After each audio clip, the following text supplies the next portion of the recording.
Bonjour à tous, bienvenue à ce webinaire consacré au SMQ ou questions MEDRA normalisées. Ce webinaire est prévu pour durer 2 heures.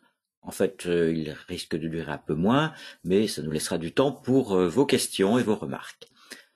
Pour cela, n'hésitez pas à tout moment à m'envoyer des questions par l'onglet questions du panel GoToWebinar. Je m'arrêterai de temps en temps pour y répondre, et puis à la fin, nous aurons une session de questions-réponses pour tout ce qui n'aurait pas été clair lors de mon exposé. Nous allons aussi pouvoir communiquer par le biais du système de quiz qui s'appelle Pollev, que je vais vous présenter dans une minute. Ça vous permettra de répondre à des questions. Les réponses s'afficheront en direct sous forme de pourcentage. C'est totalement anonyme et donc n'ayez crainte de répondre aux questions que je vais vous poser. Ce webinaire sera enregistré sur YouTube. Il sera disponible d'ici quelques jours sur notre chaîne MSSO MEDRA, librement. Je me présente, je m'appelle François-Peter Langot, je suis un médecin qui a travaillé l'essentiel de sa carrière dans l'industrie pharmaceutique, dans le domaine des essais cliniques, dans le domaine de la pharmacovigilance, responsable du codage chez Sanofi, et depuis une petite dizaine d'années, je travaille avec la MSSO MEDRA. Je m'occupe de la version française, je m'occupe des formations en français. Alors, je suis désolé parce que j'ai eu une panne internet dans l'heure qui précède, là, donc je me suis rabattu sur une connexion par 4G, donc la qualité n'est peut-être pas tout à fait optimale. Bon, j'espère que ça va quand même pas gêner pour le déroulement de ce webinaire. Je vais couper ma caméra déjà pour laisser plus de bande passante aux slides. Et on va pouvoir commencer. Je vais vous montrer comment donc vous connecter sur le système de quiz qu'on va utiliser tout au long de ce webinaire. Donc si vous avez un smartphone, le plus simple c'est de flasher le QR code que vous voyez ici. Sinon, soit dans un nouvel onglet internet sur votre ordi ou sur une tablette, vous allez sur le site pollev.com, po2lev.com, et vous, à la place de username sur l'écran qui devrait apparaître, qui devrait ressembler à ça, vous mettez François Peter sans espace, sans cédille, et vous cliquez sur Join. Je vous laisse quelques instants pour faire ça. Toutes les réponses donc seront anonymes, donc si le système vous demande d'enregistrer votre nom, ne le faites pas, passez à l'écran suivant en cliquant sur Skip. Toutes ces informations resteront accessibles pendant tout le webinaire, dans le chat, si vous êtes déconnecté du système, que vous voulez vous reconnecter. Je vais remontrer cette slide dans quelques minutes pour ceux qui ne se seront pas encore connectés. En attendant, quelques informations préliminaires. D'abord, un rappel, comme vous le savez, la terminologie MEDRA, c'est une initiative de l'ICH qui date de plus de 20 ans, qui est maintenant mature, utilisée dans plus de 125 pays, qui est devenue la terminologie officielle de la base de pharmacovigilance de l'OMS, Vigibase. ICH est propriétaire de MEDRA, mais le développement et la diffusion sont confiés à une société de droit privé, qu'on appelle une MSSO. Et cette MSSO donc s'occupe de maintenir la terminologie, de la diffuser, d'aider les utilisateurs, de les former, mais elle reste sous la supervision étroite de l'ICH, le comité de direction ICH, donc est composé de représentants de l'industrie pharmaceutique et de représentants des autorités de santé, des États-Unis, du Japon et de l'Europe, auxquels se sont adjoints d'autres pays maintenant comme le Royaume-Uni, le Canada et l'OMS en qualité d'observateur.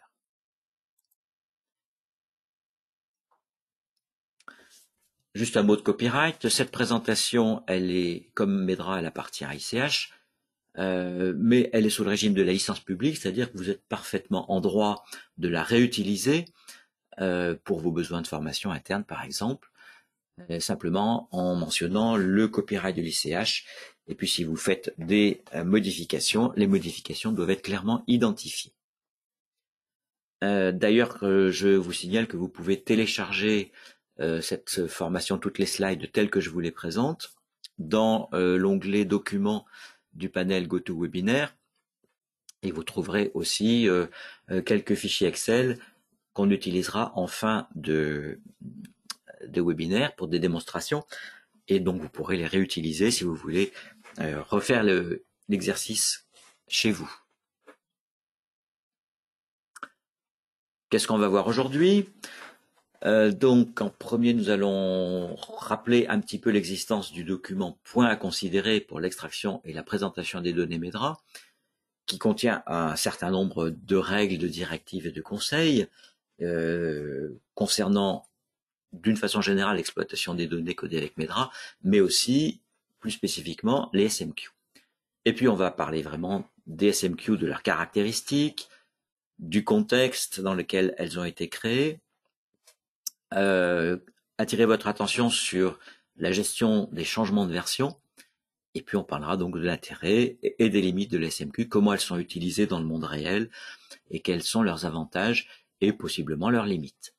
Enfin, on fera quelques utilisations d'un outil qui vous est fourni par la MSSO dans le navigateur, dans le browser, et qui vous permet d'analyser vos propres données à l'aide des SMQ, donc des questions MEDRA normalisées.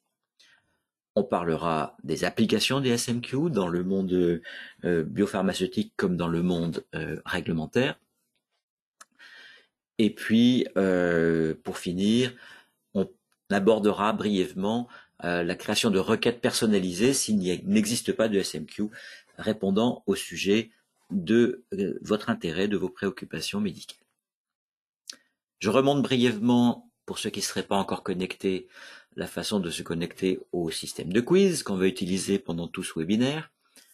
Donc, soit avec votre smartphone, vous flashez le QR code qui est ici, que vous retrouverez dans le document PDF téléchargeable, soit vous allez sur un nouvel onglet Internet, dans un navigateur Internet, à l'adresse polev.com, l'URL polev.com, et sur l'écran d'accueil, vous mettez François Peter à la place de username, et vous cliquez sur Join.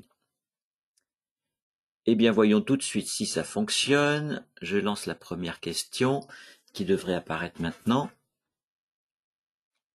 Dans quel type d'organisation est-ce que vous travaillez, histoire de faire connaissance avec l'auditoire? Est-ce que c'est société de services, société pharmaceutique ou dispositifs médicaux, autorité réglementaire ou autre? Bien, on a un partage entre quelques personnes qui sont plutôt du côté réglementaire ou pharmacovigilance ou agence du médicament, et d'autres qui sont plutôt dans le monde de l'industrie ou des CRO. Merci pour vos réponses. Encore une petite question. Est-ce que vous êtes plutôt concerné par la pharmacovigilance des produits commercialisés ou par les essais cliniques ou un peu par les deux?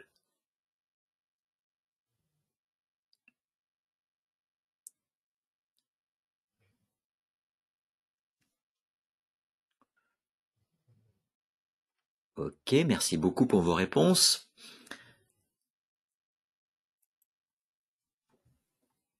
Donc on s'est bien équilibré entre essais cliniques et pharmacovigilance.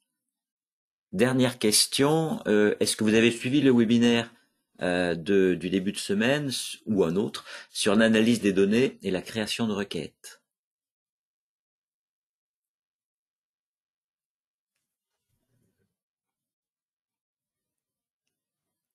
Bien, environ la moitié donc de l'auditoire a écouté ce webinaire. Alors il y aura quelques rappels assez brefs.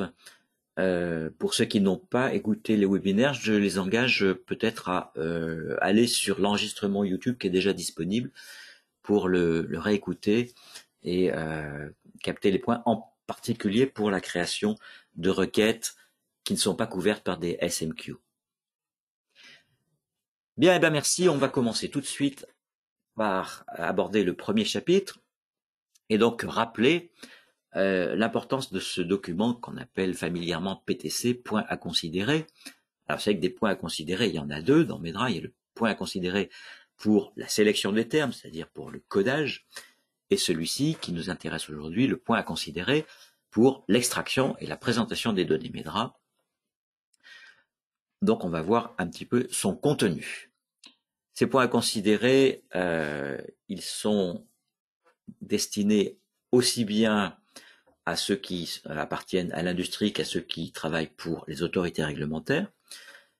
C'est un document qui n'émane pas de la MSSO, mais qui émane directement de ICH, donc d'un comité bipartite autorité-industrie, et donc qui s'impose à tous les utilisateurs de MEDRA, et donc en particulier qui contient des règles, des conventions, pour analyser correctement les données codées avec MEDRA. Par exemple, quand utiliser les liens primaires et les liens secondaires des SOC, et tout un ensemble de principes et de clés, d'astuces, je pourrais dire, pour au mieux faire parler vos données, les faire des analyses médicalement pertinentes et puissantes, pour ne manquer aucun cas lorsque vous faites une recherche dans vos bases de données, etc. Il vous signale aussi certains pièges à éviter. Donc, c'est particulièrement important, si vous analysez des données codées avec MEDRA, d'avoir en tête les grands principes qu'on va reprendre très rapidement. Alors, le document principe, c'est en anglais, et il y a une version condensée qui reprend les points essentiels en français. Ce document, il est téléchargeable librement sur le site medra.org. Si vous avez des conventions internes, des procédures internes pour l'analyse des données, bien entendu, elles doivent être complètement compatibles avec les règles édictées dans ces PTC. Donc, je vous ai dit, ces PTC sont publiés par un groupe de travail ICH bipartite tous les ans au mois de mars, et vous pouvez les télécharger directement sur le site medra.org. Alors, qu'est-ce qu'on y trouve? Eh bien, on y trouve d'abord un certain nombre de principes généraux. On les a vus en détail dans le dernier webinaire, mais je vais y revenir de façon donc très succincte aujourd'hui, à l'occasion des slides suivantes. Mais pour avoir une description plus précise, je vous engage donc à revoir le webinaire de la semaine dernière, du début de semaine. Et puis on va trouver un chapitre sur les bonnes façons de faire des requêtes et des extractions, et un chapitre sur ce qui nous intéresse aujourd'hui, les questions MEDRA normalisées ou SMQ, et enfin, comment préparer des recherches personnalisées. Alors passons maintenant directement à ces fameuses SMQ. Il faut d'abord que je vous raconte un peu l'historique des choses parce que les SMQ n'existaient pas au départ de MEDRA. C'est quelque chose dont la nécessité est apparue progressivement. Au départ de MEDRA, il n'y avait pas donc ces interrogations standardisées, ces questions normalisées. Et alors, qu'est-ce qui se passait?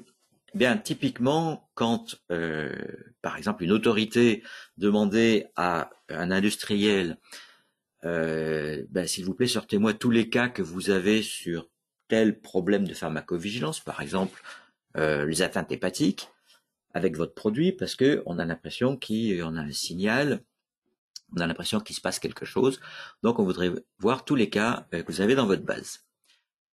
Et donc le responsable du produit dans la société pharmaceutique en question faisait de son mieux pour essayer de retrouver tous les cas, donc essayer de retrouver dans MEDRA tous les termes préférentiels pertinents, et avec ça, bricoler une interrogation de la base de données pour essayer de ressortir tous ces cas pertinents et répondre aux autorités.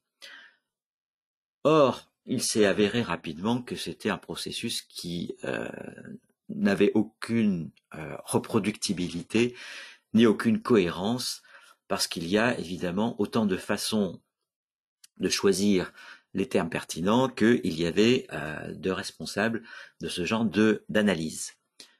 Et donc, les autorités et les personnes qui réfléchissent sur la pharmacovigilance, et en particulier le CIOMS, le CIOMS, Council for International Organization of Medical Science, a pris l'initiative de dire pour toutes les grandes questions de pharmacovigilance, il faudrait qu'on mette au point une liste de termes standardisés, validés, pour interroger les bases de données et sortir tous les cas pertinents de façon cohérente et reproductible. Voilà, c'est ça l'idée de départ qui a présidé à la création des SMQ. Alors au départ, c'est le SIOMS qui était à l'initiative. Il y a eu d'autres initiatives au même moment, plus ou moins. Et puis finalement, tout le monde s'est concerté pour qu'il n'y ait plus qu'une seule démarche qui pendant longtemps a été pilotée par le SIOMS et maintenant est pilotée directement par la MSSO. Alors qu'est-ce que c'est qu'une SMQ? Donc, vous l'avez compris, c'est une liste de termes MEDRA. C'est une liste de termes MEDRA qui sont pertinents pour un sujet particulier. Par exemple, si on veut retrouver dans une base de données tous les cas d'allergie, eh bien, on va aller dans toutes les SOC de MEDRA, trouver les termes qui concernent l'allergie. Donc, dans la SOC oculaire, les allergies conjonctivales, les allergies concernant les yeux. Dans la SOC digestive, les allergies digestives. Dans la SOC respiratoire, les allergies respiratoires. Dans la SOC cutanée, etc. Et on va faire la liste donc de tous ces termes MEDRA pertinents, de façon à ce que, quand on veut retrouver tous les cas pertinents d'allergie, eh bien, on se serve de cette liste.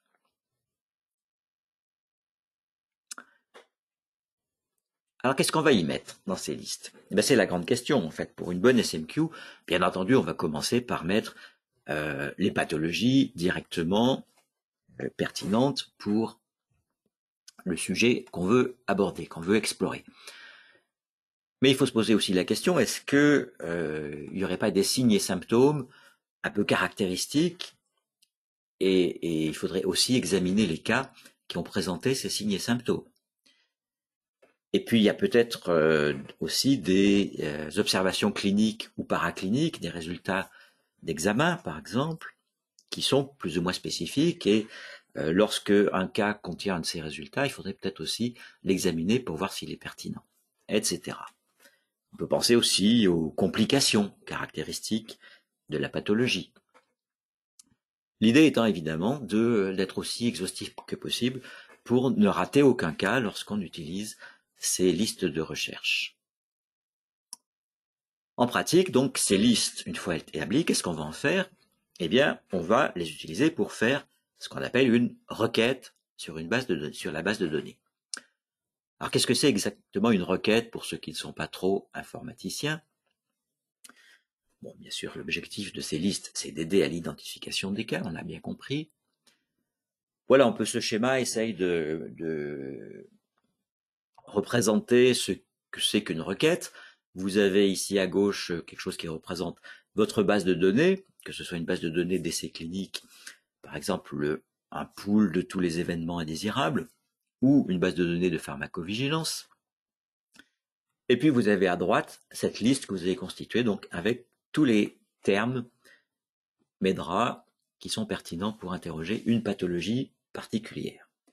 Et donc faire une requête, c'est lancer une instruction informatique avec un langage SQL par exemple, mais il peut y en avoir, ça peut être fait de bien d'autres façons, et même sur Excel.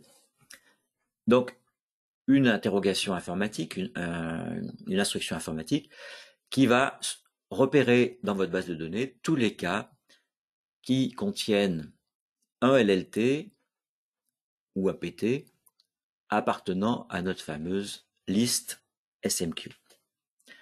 Alors, pourquoi PT ou LLT?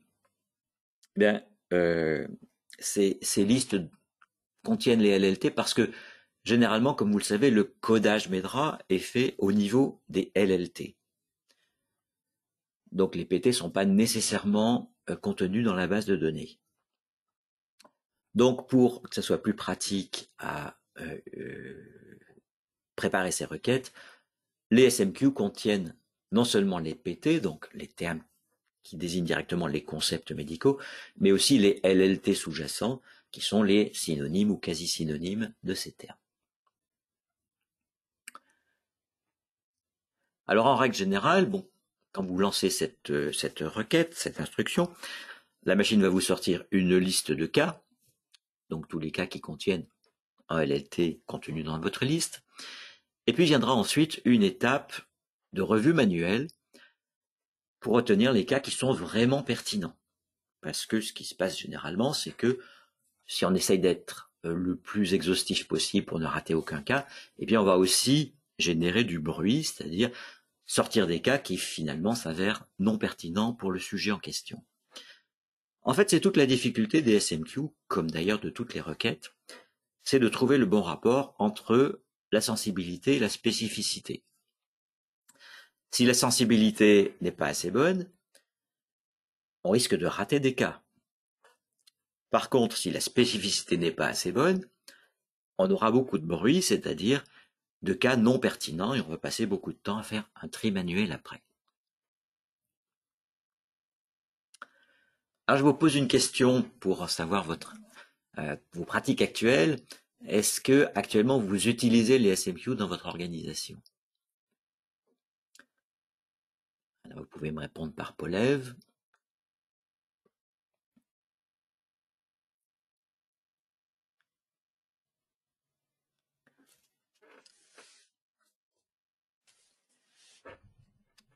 Bien. Eh bien, on en a la moitié de l'auditoire qui utilise assez souvent, et d'autres qui l'utilisent rarement ou pas du tout, à parts égales. Merci.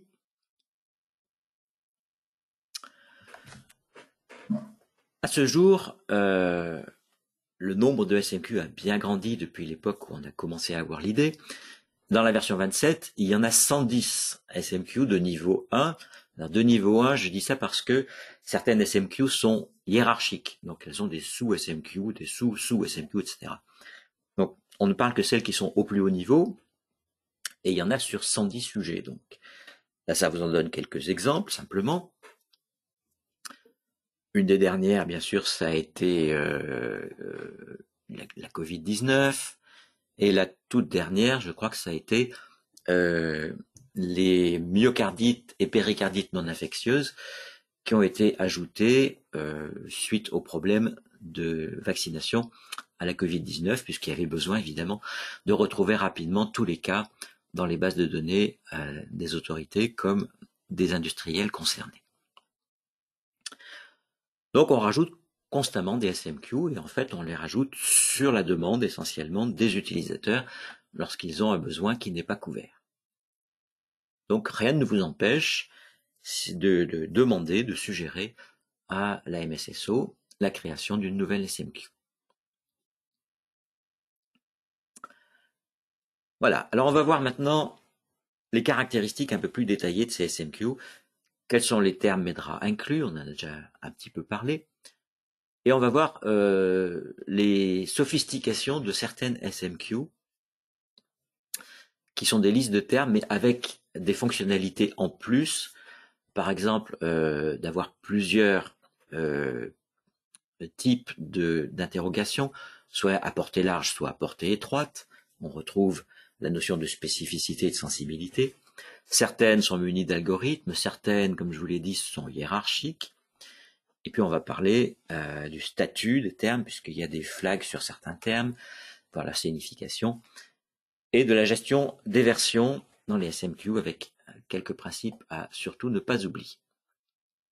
Commençons donc par voir quels sont les termes inclus.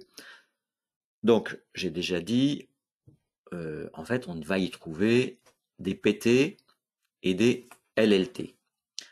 Alors, en fait, les gens qui conçoivent, qui préparent les SMQ, ils font la même chose que vous lorsque vous préparez une requête, c'est-à-dire, ils s'interrogent, ils se posent la question au niveau des concepts médicaux, quels concepts médicaux on va mettre.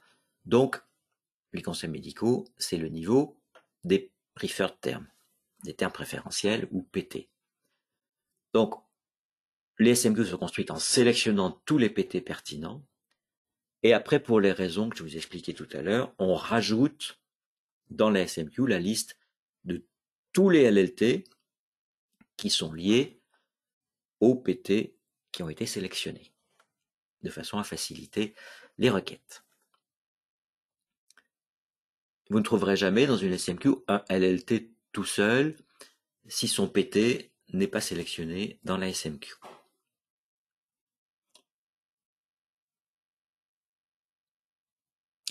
Alors, voyons plus en détail cette histoire de portée large et portée étroite. Alors, je vous ai dit, donc, la difficulté de toute requête MEDRA, c'est de trouver le bon équilibre entre sensibilité et spécificité. Et donc, la plupart des SMQ, pour résoudre ce problème, sont, on pourrait le dire, à géométrie variable, c'est-à-dire qu'en fait, elles contiennent non pas une, mais deux listes de termes. Alors, une liste qui s'appelle à portée étroite, qui privilégie la spécificité. C'est-à-dire que dans cette liste, vous allez trouver uniquement les termes qui sont extrêmement évocateurs de la pathologie en question. Et donc, si vous utilisez cette recherche étroite, elle devrait pas trop vous ramener de cas non pertinents. Et puis quand on veut ratisser plus large, être sûr de ne rater aucun cas, il y a une deuxième liste qui sont les termes en plus, les termes moins spécifiques, et c'est ce qu'on appelle la liste des termes à portée large. Broad en anglais. Donc on a the narrow et broad. Ce qu'il faut bien comprendre, et j'attire votre attention là-dessus parce qu'on voit souvent faire des erreurs là-dessus, c'est que lorsque vous voulez faire une recherche étroite, vous utilisez tous les termes à portée étroite et uniquement eux. Si vous voulez faire une recherche à portée large, donc très sensible, vous utilisez les termes à portée large en plus des termes à portée étroite. C'est ce qu'il ne faut pas oublier. Parce qu'on voit souvent des gens n'utiliser que les termes à portée large. Une recherche large, ça se fait en utilisant les termes à portée étroite plus les termes à portée large. Alors ça, c'est pour vous montrer un petit exemple pratique d'une SMQ relativement simple et courte sur l'acidose lactique. Donc on voit bien qu'il y a 3 PT qui ont été sélectionnés, simplement 3, pour ramener les cas d'acidose lactique. C'est les PT acidose lactique, hyperlactacidémie et taux sanguin d'acide lactique augmenté. Là, les cas qui ont ça comme PT, c'est sûr qu'ils sont pertinents. Et puis les termes à portée large, donc ça va ramener des cas qui sont possiblement pertinents, mais il va falloir aller voir, par exemple, acidose métabolique, coma acidosique, etc. Vous allez trouver aussi, dans les fichiers des SMQ qui sont fournis par MEDRA, des descriptions. Pour chaque SMQ, il y a une définition qui est en ligne, qui existe également dans le document des guides d'introduction SMQ, dont on reparlera. Et puis vous aurez aussi des références et des notes. Et ces notes sont importantes parce que quelquefois, elles vous donnent des consignes à suivre, des modes d'emploi à respecter impérativement pour utiliser correctement ces SMQ.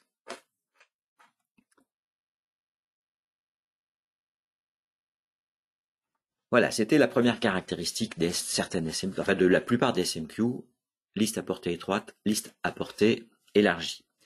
Et puis, deuxième caractéristique, alors là qui concerne que certaines SMQ, c'est qu'elles peuvent être algorithmiques. Alors, elles sont algorithmiques, ça reproduit des algorithmes de diagnostic en médecine. Vous savez, typiquement, par exemple, on dit pour diagnostiquer un lupus érythémateux, il faut qu'il y ait tel et tel et tel signe ou symptôme, ou tel signe plus tel signe, etc. Donc c'est un algorithme avec des choix booléens pour retenir le diagnostic. Donc ces SMQ, elles reprennent ce même genre de principe avec une condition booléenne sur un ensemble de signes et symptômes. On va éclairer ça par un exemple dans une minute. Ces algorithmes, ils vous sont proposés à utiliser de façon facultative. En fait, ils servent à quoi? Ils servent uniquement lorsque vous faites une recherche à portée large, donc en utilisant la totalité des termes de la SMQ. Si cette recherche à portée large vous ramène trop de cas, des cas trop nombreux pour faire un filtrage manuel, eh bien, à ce moment-là, vous pouvez appliquer l'algorithme pour faire un filtrage et ne retenir que des cas qui ont plus de chances d'être pertinents. Voilà, c'est une aide qui vous est proposée, et encore une fois, c'est pas du tout obligatoire d'utiliser l'algorithme, c'est juste une facilité, une fonctionnalité. Bien entendu, ce sont des algorithmes qui sont créés par des experts du domaine, qui sont médicalement validés et qui sont parfaitement acceptables vis-à-vis des autorités qui vous poseraient une question sur vos cas. Alors comment ça marche ces algorithmes? Alors ça marche en allouant à chaque PT dans la liste une catégorie. Alors là par exemple c'est la SMQ réaction anaphylactique, qui est donc une SMQ munie d'un algorithme. Et tous les PT appartenant à cette SMQ, ils ne sont pas tous marqués là, hein, mais ont été subdivisés en catégories. Alors la catégorie A, elle correspond toujours à la liste des termes à portée étroite. Donc tout cas qui a un PT de catégorie A est forcément pertinent et va forcément être sélectionné par l'algorithme. Ensuite, vous voyez, pour celles-là, ils sont classés en problèmes concernant les voies aériennes respiratoires, problèmes plutôt cutanés, ou angiodème, érythème, œdème allergique, ou problèmes plutôt d'ordre cardiovasculaire ou hypotension. Et voilà l'algorithme qui est associé à cette SMQ. Les cas qui vont être retenus par la SMQ seront soit les cas qui ont un PT de catégorie A, soit les cas qui ont un PT de catégorie B et un PT de catégorie C, soit les cas qui ont un PT de catégorie D et un PT B ou C. Voilà. Encore une fois, c'est un algorithme médicalement validé qui repose sur des publications, etc., etc. Alors, cet algorithme, cette petite condition booléenne, vous pouvez, ou les personnes qui font les interrogations de base de données pour vous, vos informaticiens, vos data analystes, vont sans doute transformer ça en une sorte d'algorithme d'arbre décisionnel booléen, une forme graphique. C'est un joli petit exercice de logique booléenne, voilà, qui permettra donc d'appliquer cet énoncé de façon informatique pour retenir les cas à examiner et déterminer les cas qui vont pas être retenus. Troisième fonctionnalité donc de certaines SMQ, c'est d'être hiérarchique. Donc d'être composé de plusieurs requêtes qui sont liées de façon hiérarchique, donc du plus général au plus spécifique. Alors ça n'a strictement aucun rapport avec la hiérarchie MEDRA, avec CSOC, CHLGT, CHLT, etc. C'est tout complètement autre chose. Et donc, c'est constitué d'un arbre hiérarchique avec des sous-SMQ qui sont incluses dans une SMQ plus large au niveau supérieur. Voilà un exemple tout simple. La SMQ sur les cytopénies d'origine centrale. Donc les cytopénies d'origine centrale, si on veut s'intéresser, retrouver tous les cas de cytopénie d'origine centrale, on utilisera la SMQ au niveau le plus haut. Par contre, il y a des sous-SMQ concernant la lignée rouge, la lignée blanche, la lignée plaquettaire et les éventuelles pathologies touchant plusieurs types de cellules sanguines. Donc, vous voyez l'intérêt de la chose, c'est que là encore, vous pouvez faire une interrogation à géométrie variable selon votre sujet d'intérêt. Alors celle-là, elle a juste deux niveaux, c'est une hiérarchie simple, mais la hiérarchie n'est pas du tout limitée à deux niveaux, elle peut aller beaucoup plus loin. Je crois que la plus complexe actuellement, c'est celle qui concerne les problèmes hépatiques, puisque elle a 5 niveaux.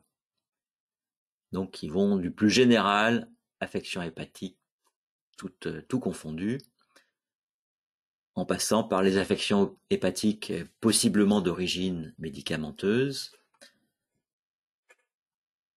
qui elle-même est subdivisée en sous-SMQ, affections hépatiques d'origine médicamenteuse, uniquement les événements graves, les choses qui sont des explorations signes et symptômes, les cholestases et ictères, les troubles de la coagulation et saignements liés au foie, etc. Et la première est elle-même divisée encore, vous voyez, en sous-SMQ. Donc là, on a aussi une grande liberté d'interroger spécifiquement selon le périmètre des cas que l'on veut extraire. En pratique, les SMQ hiérarchiques comme ça, elles ne contiennent des termes MEDRA que dans les feuilles terminales de l'arbre. C'est-à-dire que, par exemple, si vous voulez lancer cette SMQ, affection hépatique d'origine médicamenteuse, recherche complète, il vous faut descendre, pour trouver les termes pertinents, il vous faut descendre la hiérarchie pour trouver les sous-SMQ qui sont en bout de branche, c'est-à-dire celles qui sont entourées de jaune, là. C'est dans celles-là que sont les termes, les PT et les LLT pertinents. Donc la liste de termes MEDRA que vous allez utiliser, il faut la constituer en compilant les termes MEDRA qui sont dans toutes ces sous-SMQ qui sont en couleur. Bon, alors il y a des listes toutes prêtes qui vous seront proposées par MEDRA. Vous n'aurez pas nécessairement besoin de faire ça vous-même. On y reviendra dans un petit moment. Comment retrouver les listes de termes pour lancer une SMQ.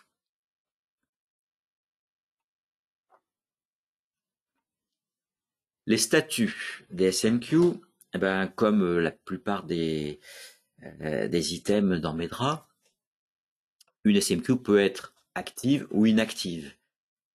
C'est le même principe que les statuts des LLT qui peuvent être actifs ou périmés. Bon, quelques SMQ ont été marquées périmées parce que généralement elles ont été remplacées par une autre SMQ qui était peut-être plus pertinente ou qui était plus large, et donc la précédente a été désactivée. Alors on les garde dans les fichiers avec les marqués du statut inactif, simplement pour des raisons de compatibilité ascendante entre les versions. De même, à l'intérieur d'une SMQ, les termes utilisables peuvent avoir un statut actif ou inactif. Ça veut dire que si un terme a été marqué inactif, c'est que, après réflexion, après un certain nombre de remarques des utilisateurs, ou d'expériences de tests sur des grandes bases de données, on a trouvé que ce terme n'était finalement pas pertinent à garder dans la SMQ. Et donc, il est flagué informatiquement par un flag inactif. Donc, quand vous appliquez une SMQ, évidemment, il ne faut pas utiliser les termes, les PT et les LLT qui sont marqués inactifs. Bon, en principe, les outils que vous utilisez pour utiliser les SMQ prennent ça en compte pour ne prendre en compte que les PT actifs, bien sûr.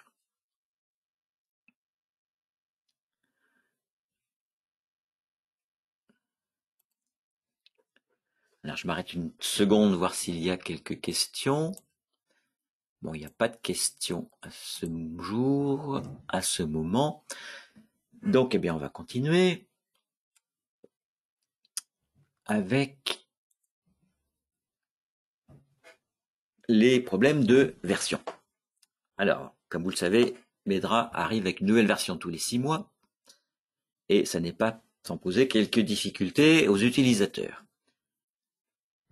Le grand principe à retenir, et ça c'est extrêmement important, c'est que il faut qu'il y ait la version utilisée pour coder les données soit la même que la version de la SMQ que vous allez utiliser pour interroger. C'est fondamental, sinon on risque vraiment de faire n'importe quoi, d'avoir des résultats bizarre, faux et inattendu. Un petit exemple juste pour vous illustrer ça. Par exemple, à la version 23, dans la SMQ tumeur maligne mammaire, on a ajouté le PT cancer du sein à récepteur hormonal positif, qui venait juste d'être ajouté dans mes draps. D'accord? Maintenant, si vous utilisez la SMQ version 22.1, donc qui ne contenait pas ce PT forcément puisqu'il n'existait pas à l'époque, et que vous appliquez ça sur une base codée avec la version 23.0, eh bien la SMQ bien sûr ne retrouvera pas les cas codés avec le nouveau PT. Et donc vous aurez un résultat faux qui aura raté des cas. À l'inverse, il peut y avoir des termes qui ont été inactivés, des termes qui ont changé, des LLT qui ont changé de PT, des LLT qui sont devenus des PT qui ont été rétrogradés.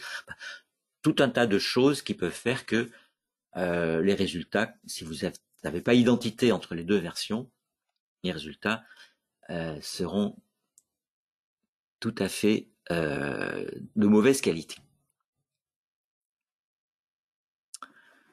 Donc je fais un petit aparté quand même sur cette histoire de versionning, puisque c'est un sujet récurrent dont les utilisateurs parlent beaucoup entre eux, et parce qu'il y a plein de méthodes possibles évidemment pour faire le versionning de vos bases de données tous les 6 mois. Là, vous trouverez un peu des conseils et des bonnes pratiques dans la documentation MEDRA. Et je vous rappelle donc que tous les 6 mois, il y a une nouvelle version. La deuxième grand conseil qu'on doit vous donner, c'est de documenter au maximum la version utilisée pour l'extraction et la présentation des données. Lorsque vous produisez une analyse, systématiquement pensez à mettre dans le rapport les données étaient codées dans telle version et on a utilisé les SMQ de telle version. Ceci pour évidemment la reproductibilité et la clarté de votre analyse. Pour faire ces opérations de versionning, je vous rappelle que le MEDRA vous aide, enfin la MSSO vous aide avec un certain nombre d'outils. Déjà, il y a à chaque nouvelle version un document qui s'appelle Nouveautés dans la version X.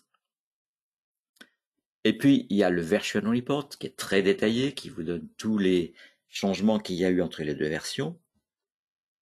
Et puis surtout, il y a l'outil d'analyse de version, ou MVAT, MEDRA Version Analysis Tool, qui va vous aider à analyser l'impact du changement entre deux versions quelconques, mais aussi analyser l'impact sur vos données à vous.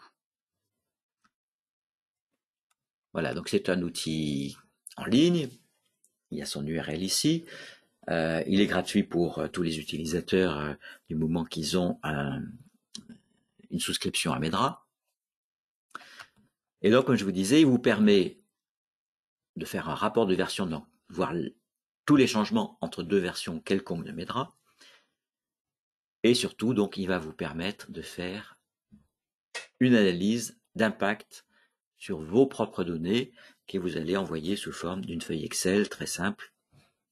Il vous dira tous les termes qui sont concernés par les changements.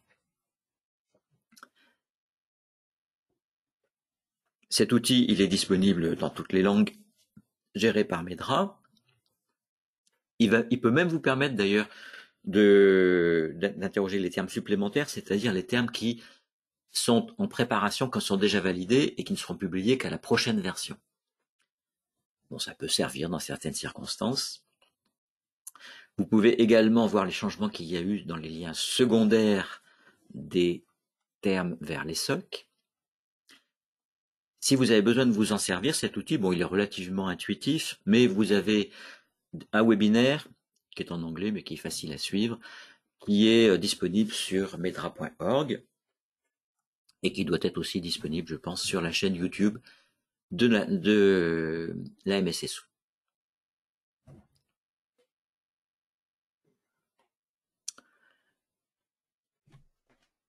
Toujours pas de questions, donc je continue avec une petite revue un peu plus à haut niveau maintenant sur finalement qu'est-ce qui est intéressant dans CSMQ et quelles sont les limites. Alors quel est l'intérêt principal des SMQ? Eh bien évidemment, vous l'avez compris, c'est d'offrir une logique de recherche validée, réutilisable et applicable à de multiples domaines thérapeutiques. Et ça vous permet donc une communication des informations de sécurité qui est recevable par les autorités. Non seulement elle est recevable, mais elle s'impose en quelque sorte. C'est-à-dire que si une autorité vous demande sortez-moi tous les cas sur tel sujet et qu'il existe une SMQ sur ce sujet, eh bien, vous êtes extrêmement encouragé à utiliser cette SMQ. Si vous décidez de ne pas l'utiliser, eh bien, vous pouvez vous attendre à être questionné sur votre rationnel. Pourquoi vous n'avez pas utilisé la SMQ? Et là, il faudra avoir un rationnel solide pour y répondre. Autre intérêt des SMQ, évidemment, c'est que l'extraction des données est reproductible et cohérente, contrairement à ce qui se passait avant l'ère des SMQ.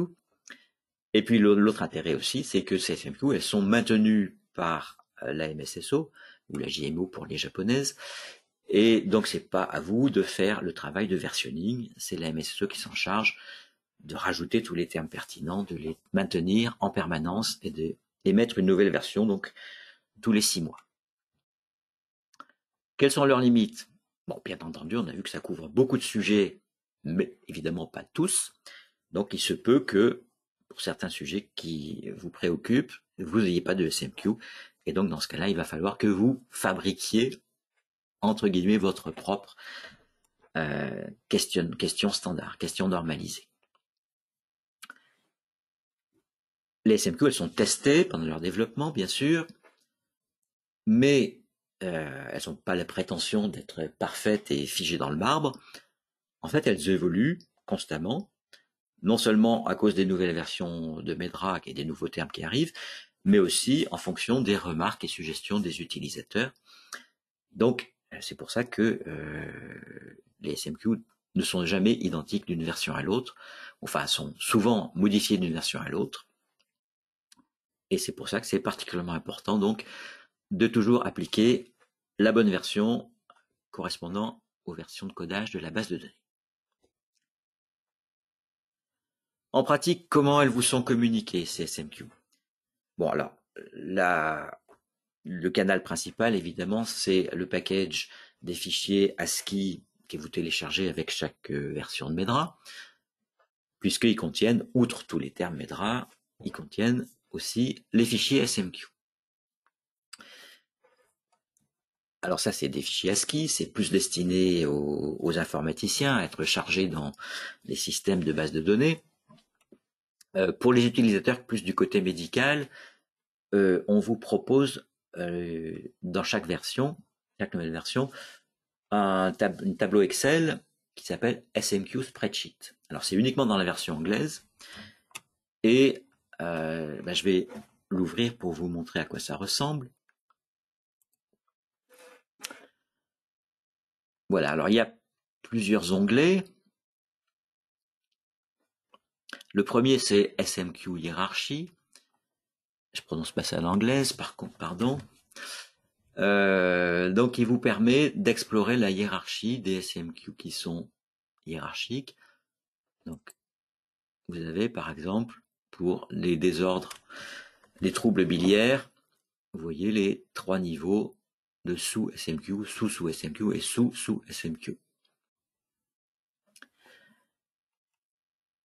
Ensuite, vous avez là où il y a toutes les informations, dans le deuxième onglet, là ça va descendre au niveau des PT. Par exemple, si j'ouvre la SMQ arthritis, vous voyez tous les termes qui ont été inclus là-dedans, avec le code Medra, donc c'est des PT, hein, et aussi est-ce qu'ils appartiennent à la liste à portée étroite, narrow, ou à la liste à portée large, broad. Si j'ouvre une une SMQ qui a une hiérarchie, par exemple, qu'est-ce qu'on va prendre Biliary Disorder, on a vu qu'il y avait une hiérarchie. Alors là, ça se présente comme dans le premier onglet, et il faut aller dans d'autres colonnes pour trouver les PT appartenant à chaque sous-SMQ. Ouais. Donc ça, c'est une vision qui est plus faite pour être pour l'œil humain, quoi, pour aller voir ce qu'il y a dans une SMQ d'un point de vue médical, parce que c'est pas très pratique à gérer d'un point de vue informatique, puisque les PT ils sont pas tous dans la même colonne selon dans les SMQ hiérarchiques. Le troisième onglet vous présente le nombre enfin toute la liste des SMQ, qui vous dit s'il y a une liste à portée large et une liste à portée étroite, vous dit s'il y a un algorithme, et si oui, il vous indique l'algorithme ici. Ah oui, ce que j'aurais pu vous montrer aussi, c'était intéressant, on va aller voir comment se présente qui a un algorithme, on va prendre un simple, la pancréatite aiguë. Je retourne dans l'onglet où il y a tous les termes. Acute pancreatitis, où est-ce qu'elle est? Voilà. Vous voyez que je vous avais expliqué que les algorithmes étaient basés sur des catégories allouées à chaque terme. Donc catégorie A pour tous les termes qui sont dans les termes de recherche à portée étroite, et ensuite les catégories B, catégorie C, etc. Et donc c'est cette colonne-là qui est utilisée pour réaliser informatiquement l'algorithme de recherche. Voilà. Le quatrième onglet, il est plus à des objectifs de contrôle de qualité quand vous avez téléchargé les SMQ dans votre machine, pour voir que le nombre de termes actifs et totaux sont bien corrects, donc que le téléchargement s'est bien passé. Et le dernier onglet, il va vous être extrêmement précieux si vous utilisez des outils d'interrogation de base de données, comme SQL par exemple. Donc il vous donne la liste complète de tous les PT contenus dans une interrogation, pour une interrogation avec une SMQ, sous forme qu'on appelle CSV, c'est-à-dire séparée par des virgules, forme qui est reconnue par exemple dans les langages SQL. Et donc c'est des listes toutes prêtes, vous n'avez plus qu'à faire un copier-coller de la liste et de la coller dans votre instruction SQL du type select tous les cas where il y a where le code des PT qui sont dans les cas sont dans in la fameuse liste que vous allez donc copier-coller ici. Voilà. Alors c'est précieux en particulier parce que c'est tout prêt.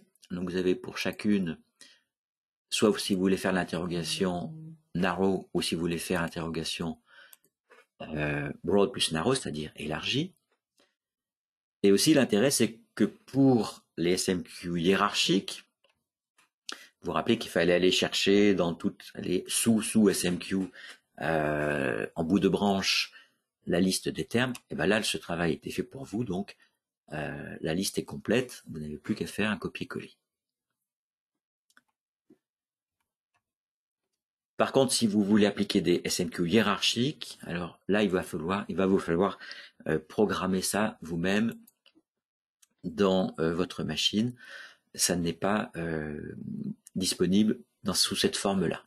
Bah, ça serait une autre démarche. Hein.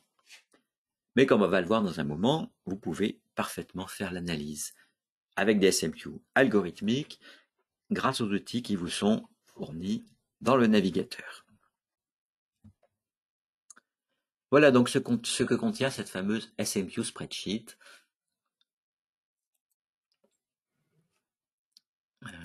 pas la fermer si on en a encore besoin. J'ai évoqué ça brièvement, mais je voudrais maintenant insister beaucoup plus dessus. Il y a ce document, qui est un très gros document, hein, qui fait plusieurs centaines de pages, qui est disponible dans toutes les langues, et en particulier en français, et qui vous donne vraiment le mode d'emploi des SMQ. Donc la première partie, c'est des généralités qui en fait reprennent tout ce que je viens de vous dire jusqu'à présent. Et la deuxième partie, c'est pour chaque SMQ, explique la façon dont elle a été préparée, les critères d'inclusion et d'exclusion de termes qui ont été retenus par le comité d'experts qui a fait cette SMQ, et surtout va vous donner des conseils d'utilisation, parfois attirer votre attention sur des pièges possibles ou des suggestions. Si votre produit a telle ou telle caractéristique, utilisez plutôt cette SMQ de telle ou telle façon. Donc il est absolument indispensable, avant d'utiliser une SMQ, d'avoir parcouru le chapitre correspondant pour bien comprendre ce qu'on fait et bien le faire. Là aussi, c'est un document que vous pouvez télécharger librement sur le site Medra.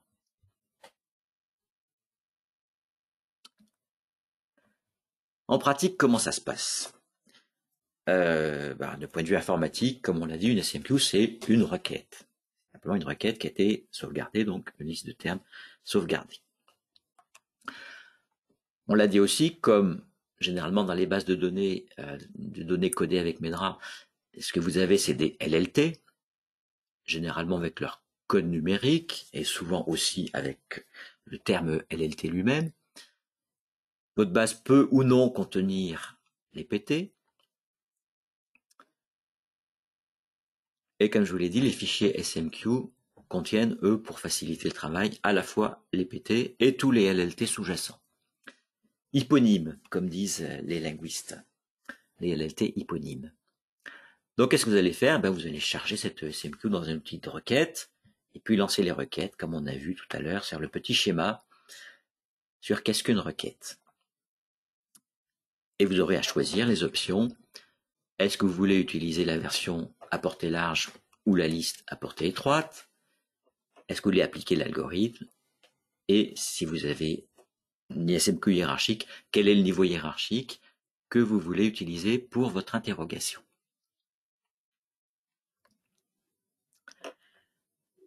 Voilà, alors on va voir maintenant comment ça se présente dans le navigateur fourni par les MSSO, ou je devrais dire les navigateurs. Mais auparavant, je regarde s'il y a des questions. Pas de questions. Alors, une petite question pour vous. Est-ce que... Alors, je vois qu'il y a déjà des réponses qui sont arrivées. La question devait être peut-être en ligne quand j'ai allumé le système. Donc, certains ont déjà répondu. Mais ceux qui n'ont pas répondu, je vous demande de répondre. Là, je vous demande de répondre dans la minute qui vient.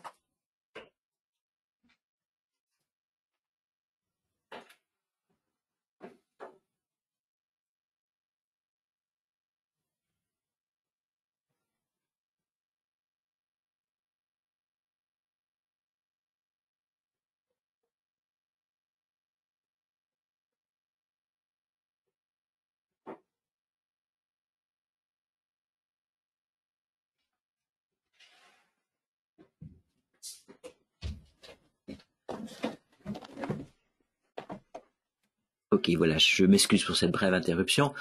Donc, la majorité, en fait, ne le connaît pas. Eh bien, on va l'explorer un peu ensemble. Alors, la MSSO vous propose de façon automatique, lorsque vous avez souscrit à Medra, ces navigateurs. Alors, je dis c'est parce qu'il y en a plusieurs, en fait.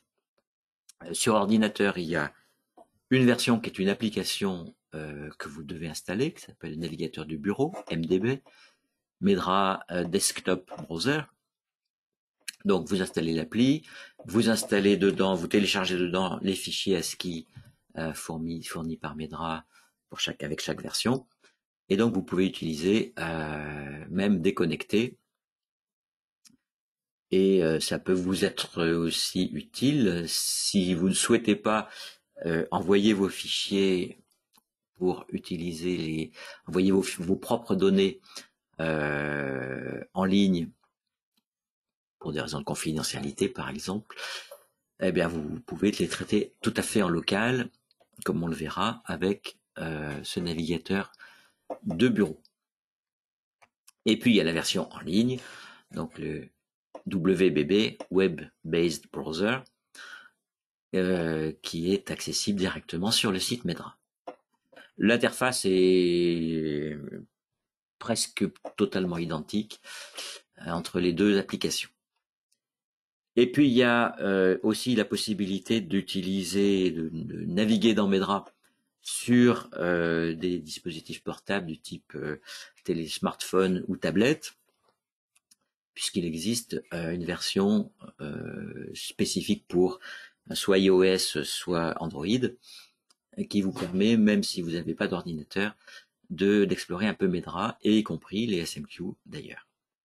Bon, c'est pas une application, hein, c'est juste un lien vers un navigateur internet, un navigateur Medra en ligne, formaté pour les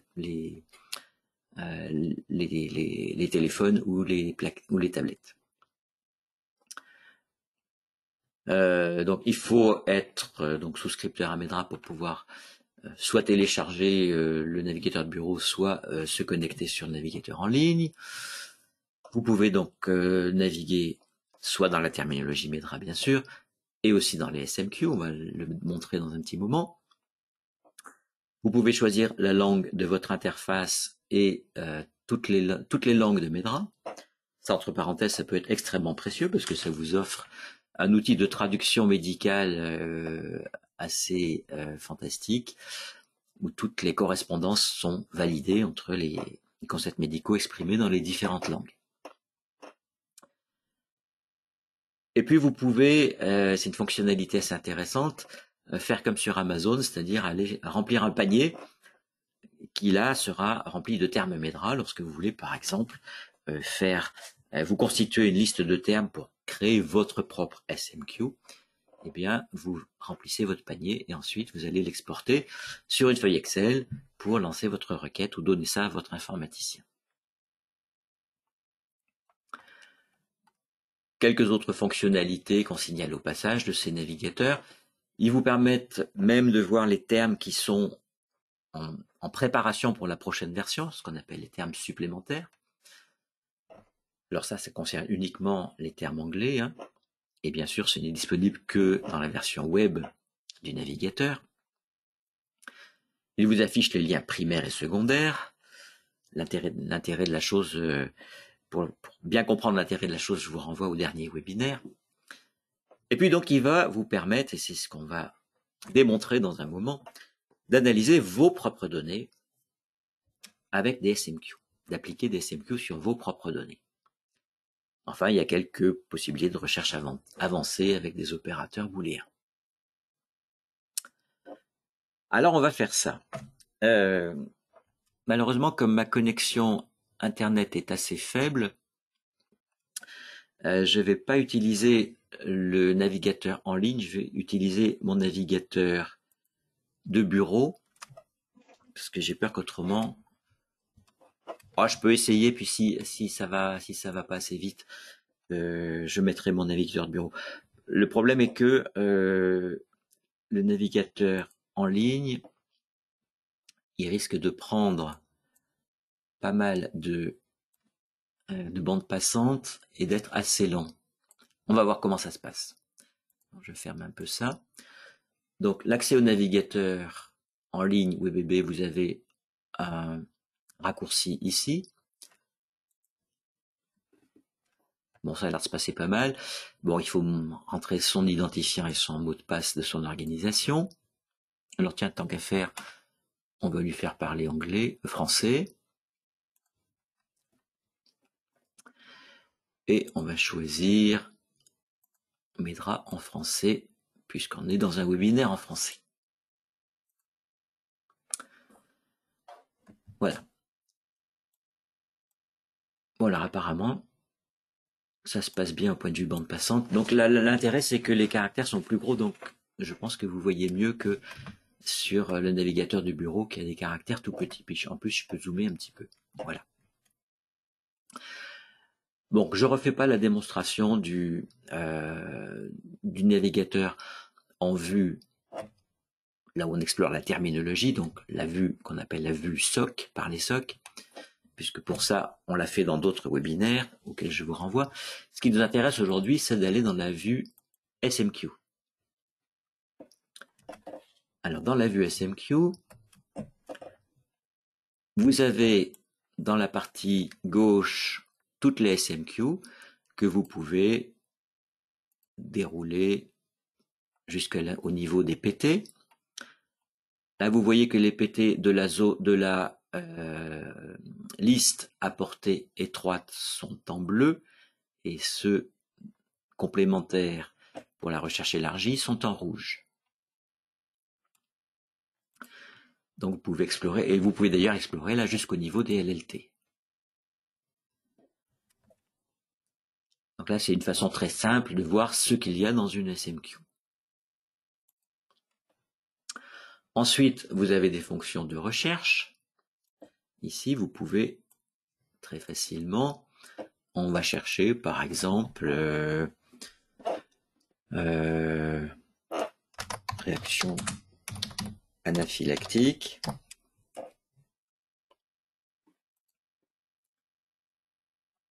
Alors, dans les onglets résultats, je vois s'il y a des SMQ correspondant aux chaînes de caractères que j'ai recherchées. Je vois qu'effectivement, il y en a une. Et là, je peux aussi d'un clic directement voir les PT que ça contient. Ici, d'ailleurs, on voit, c'est une SMQ avec un algorithme, puisqu'on voit que certains termes, PTB, ça veut dire, c'est un PT qui a été flagué avec la catégorie B servant aux recherches algorithmiques. Voilà. Et puis, je peux chercher aussi dans l'autre onglet de ma réponse les PT. Ce sont les PT qui correspondent à mes critères de recherche et qui appartiennent à une SMQ. Et je vais voir dans la partie droite, ici, une fois que j'ai cliqué sur un PT, à quel SMQ il appartient.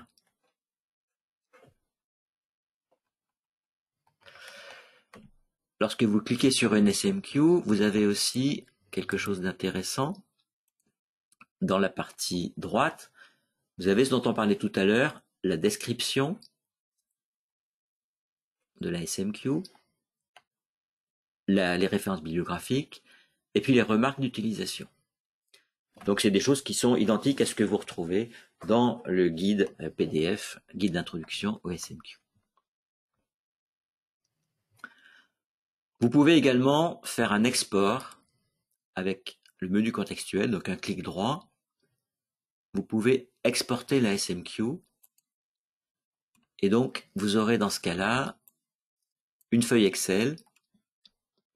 Alors vous choisissez si vous voulez ou non mettre les PT inactifs. Donc en principe, on ne les met pas. Et vous allez tout simplement avoir une feuille Excel qui va ressembler d'assez près à la SMQ spreadsheet que je vous ai montré tout à l'heure. Voilà.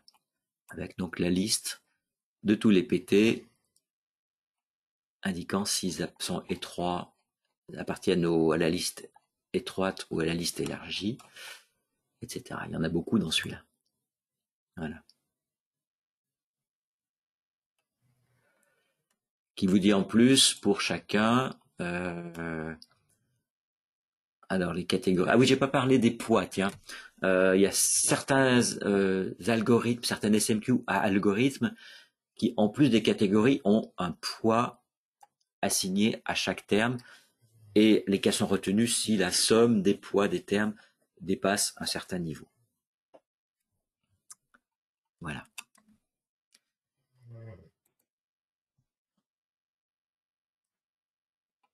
Alors voilà donc à quoi ressemble cette fonction exporter. Bien, alors maintenant, on va aborder l'autre outil qui est très puissant, qui va vous permettre d'analyser vos propres données par SMQ. Alors, je montre quelques slides et puis après on fera la démo. Donc pour y accéder, il faut aller sur le petit bouton bleu là qui est dans le menu principal du navigateur, qui s'appelle Analyse par SMQ.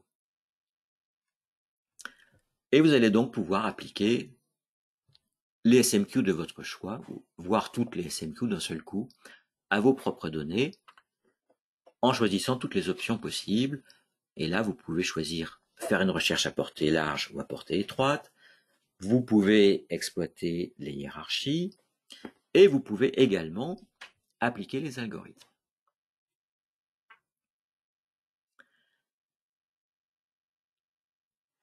Alors pour faire la démonstration, on a besoin que les données soient préparées sous la forme d'une petite feuille Excel toute simple avec, vous voyez, 4 colonnes, un identifiant de ligne qui est juste un numéro successif, les termes, les codes MEDRA, les termes MEDRA, les codes MEDRA et l'identifiant du cas. Alors là, on a mis 2, 3, 4, mais ça peut être l'identifiant du cas selon votre propre nomenclature.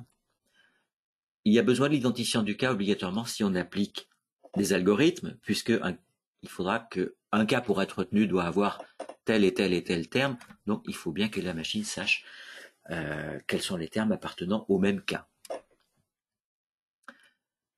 Donc vous voyez que il vous faut préparer vos données sous cette forme-là, mais c'est relativement simple. Et c'est un outil, l'outil va vous permettre de traiter une feuille Excel allant jusqu'à 100 000 lignes. Donc on a généralement quand même de la marge. Alors comment on fait? On va faire la démo. Donc je lance mon navigateur. On va prendre le navigateur en ligne, mais vous avez exactement la même fonction, donc comme je vous l'ai dit, sur le navigateur de bureau. Et là, dans ce cas-là, vous n'avez pas besoin d'envoyer vos données à l'extérieur. Tout se passe sur votre PC. Donc on va sur le bouton Analyse par SMQ. Le premier écran vous demande de choisir des options. Quelle est la langue dans laquelle la langue de MEDRA, hein, les termes MEDRA sont dans quelle langue? Là, nos données sont en français. La version, je vous rappelle l'importance que la version de codage de vos termes soit la même que celle de votre SMQ. Et votre type de recherche. Recherche étroite, recherche élargie ou recherche algorithmique. On va commencer par faire une recherche avec la recherche élargie sur notre petite base de données. Ensuite, vous choisissez quel SMQ vous voulez lancer. Sachant que si vous cochez rien, ça va lancer toutes les SMQ. Alors ça peut vous paraître bizarre de dire lancer toutes les SMQ sur une base de données. Mais en fait, c'est quelque chose qu'on fait de plus en plus parce que c'est une façon de détecter du signal, c'est une façon très valide et médicalement puissante de détecter précocement des signaux qui n'auraient pas été apparents autrement. Ça permet de lutter contre la dilution de signal qui est inhérente à MEDRA, parce que MEDRA est une terminologie très, très détaillée, mais donc ça a comme inconvénient de diluer les signaux, alors que les SMQ ont une fonction de grouper ensemble tout ce qui concerne une pathologie particulière, et donc peuvent faire émerger beaucoup plus vite un signal de sécurité lorsqu'on surveille une base de données. Donc cette option de lancer toutes les SMQ, en fait, ça se pratique beaucoup. Eh bien, on va faire ça. On va lancer toutes les SMQ. Donc, je n'en sélectionne aucune. Et je vais cliquer sur suivant. Là, il me rappelle comment doit être formaté le fichier Excel que je vais aller télécharger. Ensuite, je choisis mon fichier. Alors, où est-ce qu'il est? Il est là. Petit fichier Excel que je vous ai montré tout à l'heure sur la slide. On clique sur suivant.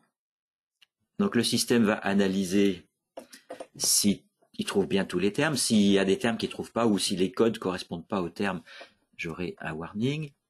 Et puis il me propose donc de télécharger le résultat que je vais enregistrer et qu'on va aller regarder tout de suite.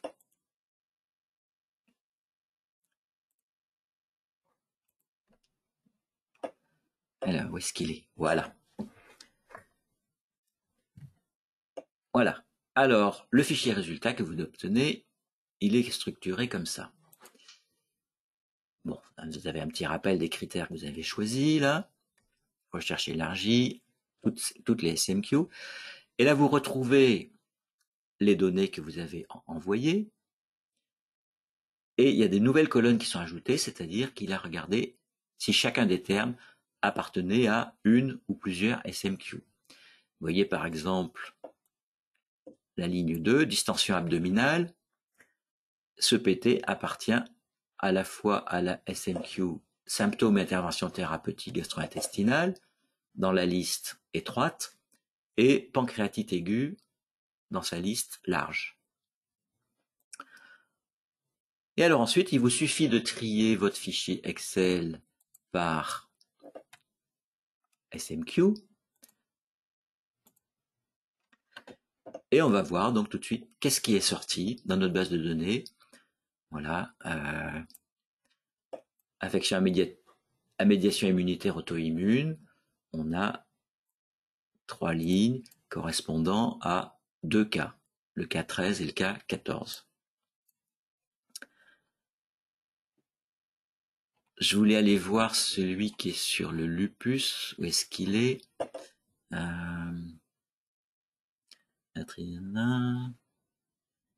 Voilà. Il va être intéressant parce que vous rappelez, enfin je ne sais pas si vous vous rappelez, mais parce que je ne l'ai pas dit, mais le lupus érythémateux systématique, c'est une SMQ qui a un algorithme qui va permettre de trier les cas. Donc là, on a lancé la recherche sans algorithme, recherche large sans algorithme. Vous voyez qu'on a 3 cas qui sont sortis, le cas numéro 13, numéro 14 et numéro 15, en faisant donc sans appliquer l'algorithme. Maintenant, justement, je vais retourner dans mon interrogation. Je vais retourner sur le premier onglet là, et je vais lancer cette fois-ci la recherche algorithmique. Donc là, bien sûr, il va n'exploiter que les SMQ qui sont munis d'un algorithme. Je vais de nouveau choisir le fichier à télécharger, mais c'est le même. Je fais suivant. Je vais sauvegarder mon résultat.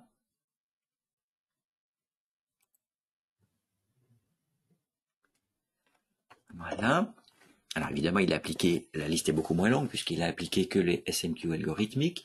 De nouveau, je vais trier par SMQ.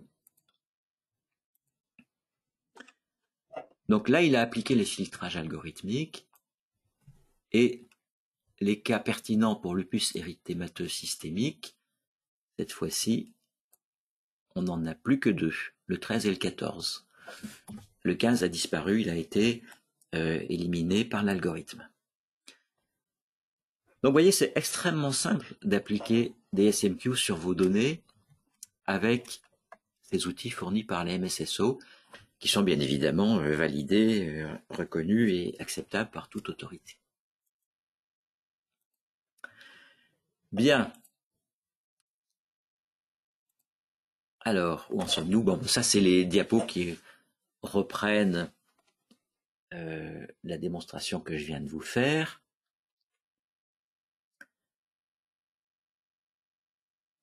et les résultats que je vous ai montrés. Bien, alors si vous devez utiliser les SMQ dans votre propre système, sans utiliser les outils fournis par la MSSO, eh ben, il se pose la question de comment récupérer la liste des termes pour l'injecter dans ma requête ou pour la donner à mon informaticien pour qu'il fasse la requête pour moi. Voilà, je vous ai déjà donné quelques pistes au cours de ce webinaire. Ça, c'est une petite slide que je vous mets un peu là pour référence. C'est assez technique. Je vous la mets pour référence pour que le jour où vous avez à faire ça ou à faire ça par votre informaticien, vous ayez un résumé clair des différentes façons de procéder. La première option, donc, c'est celle que je vous ai montrée en utilisant la liste de code toute prête qui est dans la SMQ Spreadsheet, dans le dernier onglet. La deuxième, c'est de partir de la SMQ Spreadsheet, mais vous avez vu que les PT peuvent être dans des colonnes différentes pour les SMQ hiérarchiques. La troisième, c'est d'utiliser le panier de recherche, comme on a montré tout à l'heure, pour aller exporter le contenu d'une SMQ. Et puis la dernière option, c'est de partir directement des fichiers ASCII fournis par Medra à chaque version pour aller les télécharger dans votre système. Alors là, il faut que les gens qui font ce téléchargement et qui l'exploitent ensuite lisent bien toutes les consignes. Bon, c'est pas absolument immédiat. Il y a quelques principes de base qui sont rappelés ici, mais je ne veux pas m'étendre là-dessus parce que c'est de la technique pure et ça vous intéresse peut-être moins. Si vous avez des questions, n'hésitez pas à communiquer avec moi par email. Je me ferai un plaisir de vous donner un peu plus de précision. Alors voyons un petit peu maintenant des situations où aujourd'hui les SMQ sont couramment utilisés. En phase pré-marketing, en phase de développement, comme je vous ai expliqué, de plus en plus, les industriels utilisent ces SMQ de façon un peu systématique, l'ensemble des SMQ, ou des SMQ ciblés pour surveiller un sujet particulier, un sujet de sécurité, par exemple un problème de classe thérapeutique. On sait que telle classe de médicaments est susceptible de produire tel type d'événements, d'effets secondaires. On peut surveiller ça avec les SMQ qui vont bien pour surveiller ça. Ou alors appliquer à titre exploratoire, comme je vous ai expliqué, pour faire la détection de signal précoce, toutes les SMQ sur l'ensemble des données qui sont en train de se cumuler. Et typiquement, vous savez qu'en développement clinique, on regroupe les données de tolérance dans un pool de données de façon à pouvoir détecter le plus rapidement possible des événements indésirables significatifs. Et au niveau post-marketing, de la pharmacovigilance essentiellement, la démarche va être finalement assez semblable. Soit on lance régulièrement des SMQ pour identifier des cas pertinents sur un problème de sécurité connu ou suspecté avec notre produit, soit on prend l'option de lancer toutes les SMQ régulièrement, là aussi dans un esprit de détection de signal. On peut aussi, si on a un sujet qui nous préoccupe beaucoup, monter un système d'alerte, c'est-à-dire que dès qu'il y a un cas qui arrive, un cas de pharmacovigilance qui arrive et qui fait partie, qui est détectable par une SMQ donnée, immédiatement générer une alerte parce que c'est un sujet très chaud pour le sujet et donc il faut immédiatement regarder ce cas à haut niveau et prendre des décisions. Et puis, si vous lisez les documents ICH sur la bonne façon de faire des rapports périodiques, par exemple les PSUR, les Periodic Safety Update Report, eh bien, il vous est recommandé d'appliquer les SMQ sur les sujets pertinents et aussi sur les sujets du type manque d'efficacité. Il y a une SMQ pour détecter les cas de manque d'efficacité. On va reparler un petit peu tout à l'heure dans le cadre de la personnalisation des SMQ, parce que bien entendu, celle-là, il va falloir la personnaliser un petit peu. Alors un peu pour le fun, là, cette présentation contient 2 scénarios d'analyse de données avec le bon usage des SMQ. Premier scénario, votre entreprise commercialise, enfin pas commercialise, mais commence le développement, pardon, d'un nouvel antifongique dans le traitement de la mycose linguale. Gros budget, planifié sur 8 ans. On espère l'AMM dans 8 ans. Et on commence le développement. Vous êtes responsable de la surveillance de sécurité.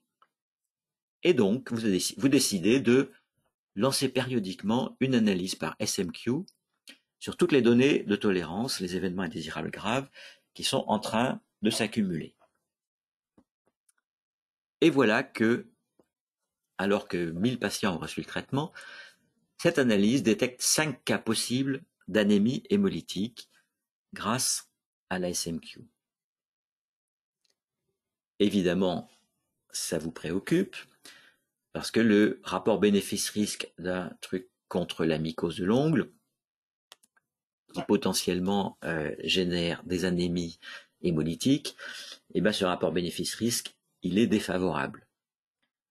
Et donc vous allez voir votre hiérarchie, vous lui expliquez, et votre recommandation, c'est carrément d'arrêter le développement. La direction vous suit sur cette recommandation et arrête le développement de ce produit. Et bien voilà, grâce à l'analyse que vous avez faite en continu avec les SMQ, vous avez évité d'exposer de nouveaux patients à ce risque qui était non négligeable, et vous avez également évité un gaspillage de temps, d'argent et d'énergie pour continuer à développer un produit qui de toute façon était voué à ne pas recevoir d'autorisation de mise sur le marché.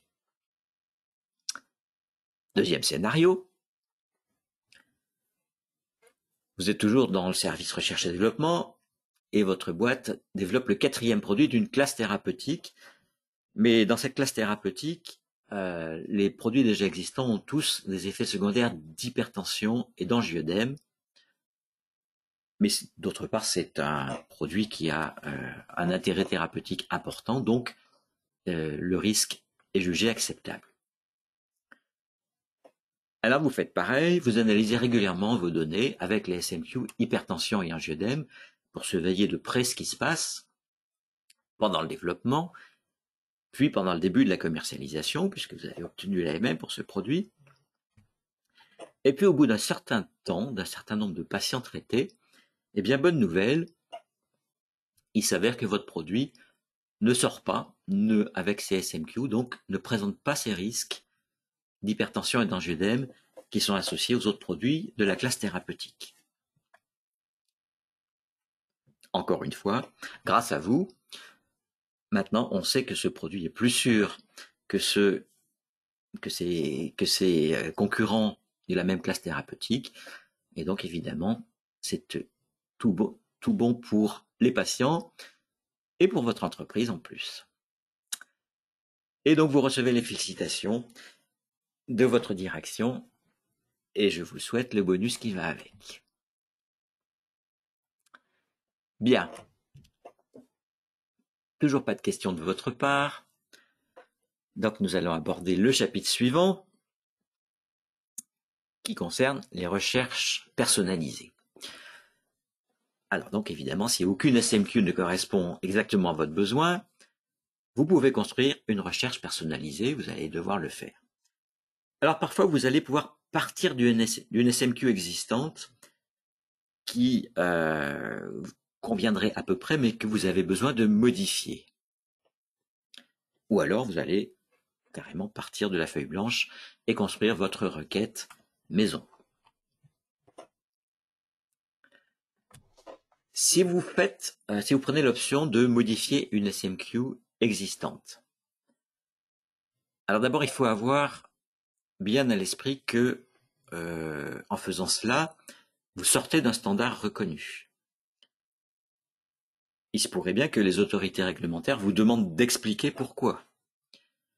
lors d'une inspection ou lorsque vous allez leur envoyer leurs données. Alors ça suffira pas de dire c'est le docteur Antel qui a pensé qu'il fallait adapter cet SMQ pour notre produit. Vous devrez avoir un rationnel bien documenté et tout à fait convaincant pour modifier une SMQ et sortir du standard. Alors on vous reprochera jamais d'avoir ajouté des termes à une SMQ.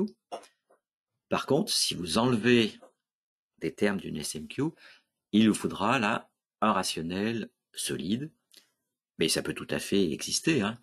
Bon, un exemple réel, par exemple, c'était une entreprise qui avait un produit qui générait souvent de l'hypotension, et lorsqu'elle appliquait la SMQ torsade de pointe, allongement du QT, elle avait beaucoup de faux positifs à cause des syncopes générées et des lipothymies générées par l'hypotension.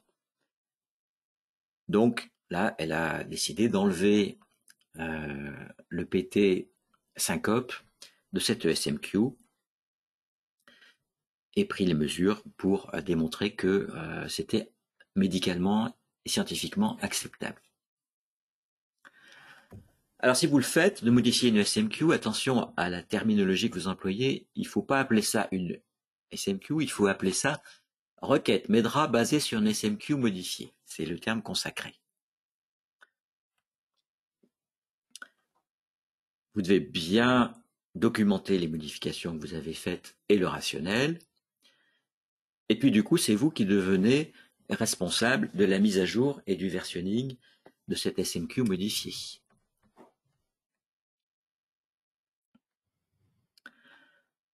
Alors je l'ai évoqué tout à l'heure, la SMQ manque d'efficacité ou manque d'effet.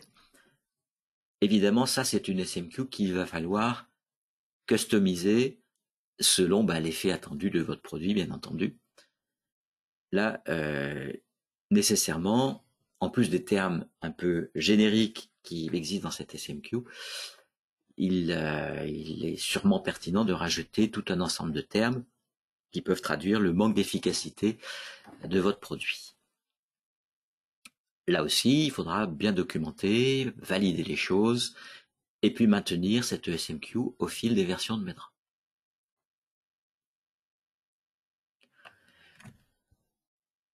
Eh bien, lorsqu'il n'y a aucune SMQ que vous pouvez utiliser même comme base de départ, il va vous falloir vous-même créer votre, entre guillemets, SMQ. Mais surtout, ne l'appelez pas une SMQ. Ça doit s'appeler un autre nom, une recherche standard de votre entreprise. Vous ne devez pas appeler ça une SMQ. Ce qu'on appelle parfois une requête ad hoc ou requête personnalisée. Alors, je ne veux pas rentrer dans le détail maintenant de comment faire ça, puisque c'était justement l'objet du dernier webinaire sur l'analyse et l'extraction des données. Donc, je vous renvoie à ce webinaire pour avoir plus de guides sur la façon de procéder. Je vous rappelle simplement que c'est quelque chose qui nécessite pas mal de temps et d'efforts pour faire créer, valider sa liste de termes, et que donc il est tout à fait conseillé de la garder, ne serait-ce que pour être cohérent si on fait plus tard la même interrogation sur le même produit ou sur un autre. Et puis bien sûr, là aussi il va vous falloir assurer le versionning de ces listes maison tous les 6 mois avec une nouvelle version de MEDRA. Et puis pourquoi pas, si vous pensez que cette liste peut avoir un intérêt pour d'autres, la proposer à la MSSO pour qu'elle devienne une SMQ officielle. Deux avantages, d'une part ça bénéficiera à tout le monde, et d'autre part c'est la MSSO qui se chargera de la maintenance et ça sera plus votre travail. On arrive au bout de cette présentation. Voilà, donc ce qu'on a fait aujourd'hui, rappeler les principes du document, étudier les SMQ, leurs caractéristiques, et fait des démonstrations sur la façon d'utiliser le navigateur Medra. Donc, vous voyez que c'est bien plus qu'un navigateur, c'est une boîte à outils. On a parlé aussi hier, la dernière fois, de l'autre type d'analyse que vous pouvez faire avec ce navigateur, l'analyse en exploitant la hiérarchie et les liens secondaires de Medra. Donc, une analyse différente de SMQ sur vos propres données, toujours. On vous a mis dans ce webinaire aussi sur rappeler quelques liens utiles sur le site de la MSSO, le site medra.org. Et puis avant qu'on se quitte, je voulais vous rappeler qu'on est présent sur les réseaux sociaux, Facebook, sur LinkedIn, sur X, et donc tous les webinaires sont enregistrés sur YouTube, sont disponibles en libre service. Nous avons un petit groupe francophone sur WhatsApp. Vous avez le QR code ici. Vous le retrouverez d'ailleurs sur le site medra.org. Donc n'hésitez pas si vous voulez nous rejoindre. Bon, ça permet d'échanger un peu entre francophones utilisateurs. Ça permet de vous annoncer les événements importants, les nouvelles évaluations, les nouvelles les nouveaux cycles de formation. Je voulais aussi vous dire que vous allez recevoir d'ici quelques heures ou quelques jours une demande d'évaluation de ce webinaire. Donc une petite enquête très très simple et très rapide, juste pour nous permettre de savoir ce qui vous trouvez bien et ce qu'on pourrait améliorer dans ces webinaires. C'est ce qui nous permet d'essayer de les adapter toujours mieux à vos besoins et à vos attentes. Le fait d'avoir assisté à ce webinaire vous ouvre droit à un certificat de participation qui sera disponible d'ici 2 jours ouvrés au maximum. Et pour aller vous n'allez pas le recevoir, il faut que vous alliez le télécharger. La méthode vous sera rappelée dans le mail que vous allez recevoir. Sinon, il faut simplement aller sur le site medra.org. Excusez-moi. Dans le Self-Service Application, où est-ce qu'il est? Voilà. Quand vous êtes sur... Où est-ce qu'il est mon truc? Voilà. Sur la page d'accueil de Medra, vous avez How to use Self-Service Application, ici. Voilà. Et il y a un résumé, il y a un lien direct qui va plus vite ici. SSA, Self-Service Application. Vous allez sur formation, obtenir des certificats de formation. Et là, vous saisissez l'adresse mail avec laquelle vous vous êtes inscrite à ce webinaire. Et vous avez directement votre certificat sous forme PDF.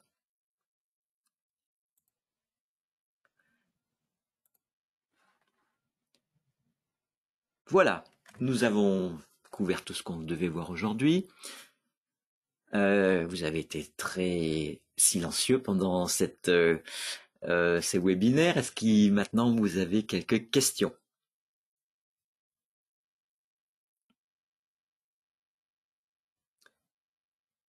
Donc n'hésitez pas, si vous voulez poser des questions, dans l'onglet questions du panel GoToWebinar.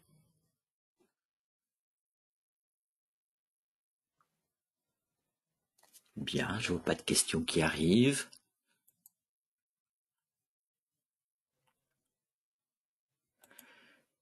Donc si vous ne l'avez pas déjà fait, je vous encourage à télécharger le PDF de cette formation dans l'onglet documents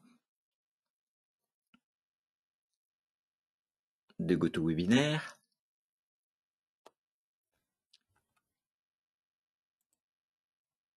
Toujours pas de questions.